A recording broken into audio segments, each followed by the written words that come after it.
Assalamualaikum warahmatullahi wabarakatuh. Halo sobat YouTube, apa kabar sobat semua? Semoga sobat semua dalam keadaan sehat sobat ya, dan makin sukses. Di depan kita sekarang ada motor Vixen sobat ya. Jadi sekarang kita lagi melakukan proses pergantian kampas kopling sobat ya. Kampas kopling ini kampas kopling yang lama ya. Jadi untuk melihat kampas kopling sobat ya, jadi kita jangan salah sobat ya. Kampas kopling memang tidak habis, kampasnya belum habis, tapi dia sudah mati sobat ya. Sudah mati, jadi selip dia. Oke. Kalau dia yang baru, dia lembut sobat ya. Lembut, jadi ngegigit sama ring kampas koplingnya ya. Jadi dia tidak selip ya. Jadi untuk melihatkan kampas kopling itu jangan diukur dari ketebalannya sobat ya, tapi tergantung di bagian kampasnya itu sudah mati atau belum sobat ya. Oke. Nah sekarang kita pasangkan ya di bagian kampas kopling yang baru. Lalu untuk di bagian ring kampas kopling ya, sebetulnya sudah saya jelaskan di video saya yang sebelumnya, yaitu di bagian ring kampas kopling itu ada dua sisi sobat ya. Sebenarnya ada sisi tumpul, ini yang sisi tumpul atau sisi yang tajam, lalu dibaliknya itu sisi yang tidak tumpul sobat atau tidak tajam. Jadi pada saat proses kita pemasangan itu usahakan itu searah sobat ya. Kalau memang di bagian arah dalam itu bagian yang tumpul, maka harus seterusnya kita pasangkan di bagian untuk yang bagian luar itu yang tidak tumpul sobat. Begitupun dengan sebaliknya. Oke. Sekarang untuk motor Vixen ya, khususnya yang lagi kita buka sekarang, itu persamaan ya, persamaan kampas koplingnya. Misalnya kita lagi keadaan mendesak dalam artian jauh dari toko-toko spare part ya, itu persamaan kampas koplingnya itu motor Grand sobat ya, Honda Grand persamaannya ya. Tapi tidak rekomendasi untuk pakai kampas Grand karena kampas Grand itu hanya memiliki 4 sobat ya, sedangkan yang dibutuhkan motor Vixen itu adalah 5 kampas kopling. Oke. Ada 5 kampas kopling. Jadi sekarang kita pasangkan terlebih dahulu di bagian sarang koplingnya. Oke.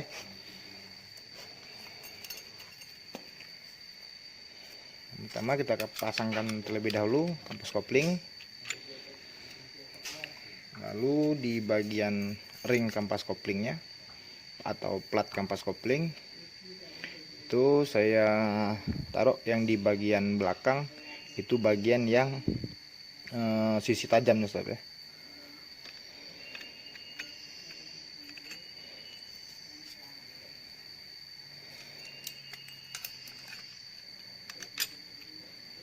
Kampas lagi, lalu di bagian ring lagi.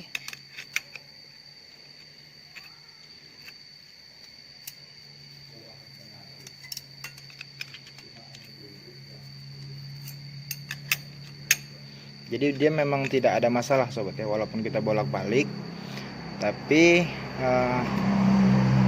agar memaksimalkan kerja kopling sobat ya, makanya kita harus pasangkan plat kopling atau ring plat kampas kopling itu searah sobat ya.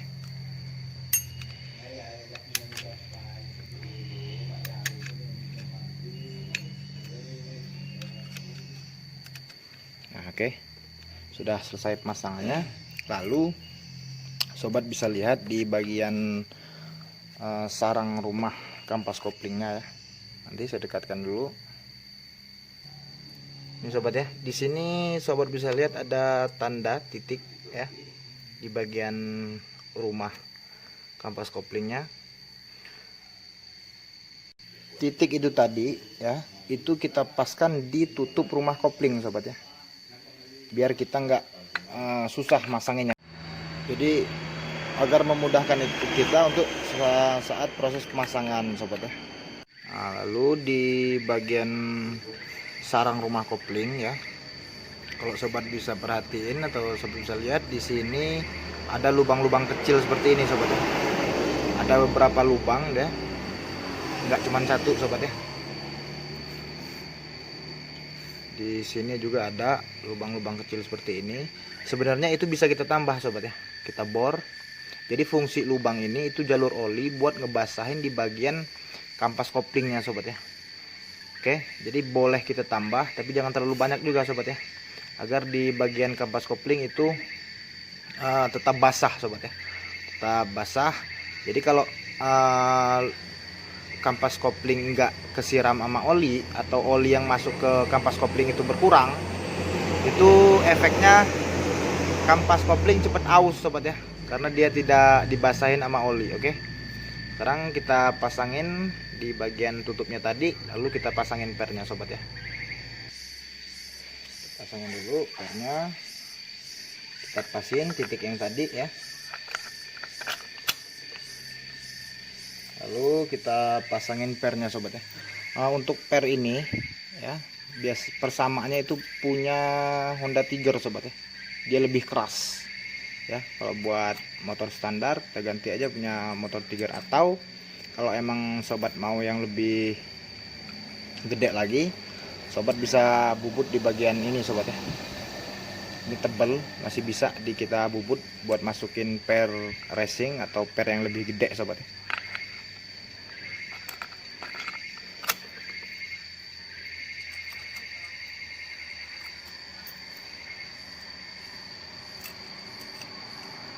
Pasang dulu.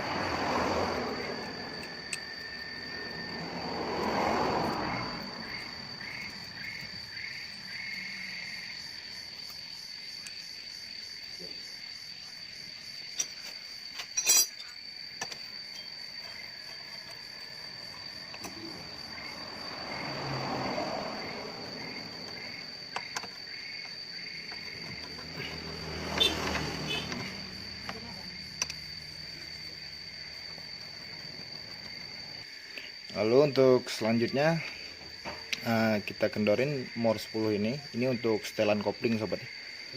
Jadi setiap kita melakukan pergantian kampas, kita cek ya, walaupun memang soalnya ketebalan kampas ori bawaan motor sama yang kita ganti itu kadang beda-beda sobat ya. Jadi kita cek lagi ya. Jadi dia jangan terlalu kencang juga sobat ya, sedang aja, asal dia ada selah.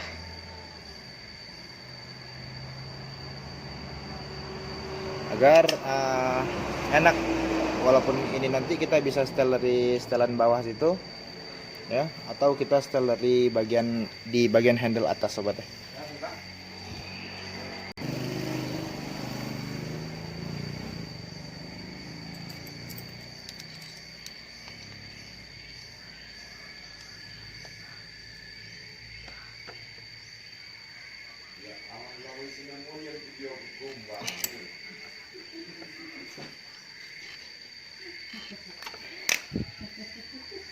Oke, jadi gini sobat ya, jangan terlalu kencang, dia ada selah buat main, tapi buat keluar masuknya dia dikit aja selahnya sobat ya. Sekarang kita tes, tarik handle-nya, gerak sobat ya, normal, fungsi. Oke, lalu untuk di bagian tutup bak ini kopling sobat ya, untuk mesinnya itu nggak kalah penting, itu di bagian seal ini sobat ya. Di bagian seal ini, yang kecil ini pastiin sealnya belum rusak atau robek sobat ya. Soalnya kalau seal ini rusak atau ada robek walaupun cuman kecil, fatal sobat ya. Soalnya ini jalur oli, itu jalur oli yang naik ke bagian cylinder head sobat ya. Seal ini ketemu di ujung kruk as sobat ya. Jadi kalau seal ini ada yang robek, otomatis olinya nanti bocor keluar dari sini, dan oli yang naik ke head cylinder itu nggak maksimal sobat ya. Oke, jadi walaupun dia kecil tapi fungsinya gede sobat ya. Kalau dia terjadi robek, saya bilang tadi fatal sobat ya. Oke, sekarang lanjut kita pasangkan tutup mesinnya sobat ya.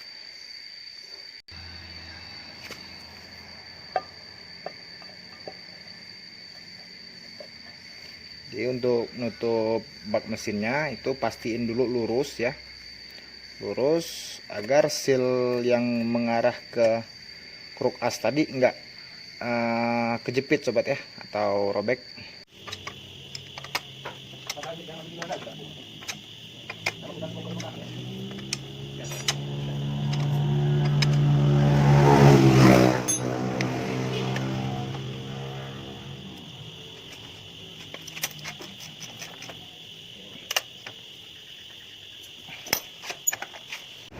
Alhamdulillah proses pemasangannya telah selesai sobat ya. Oke, semoga videonya bermanfaat. Wassalamualaikum warahmatullahi wabarakatuh.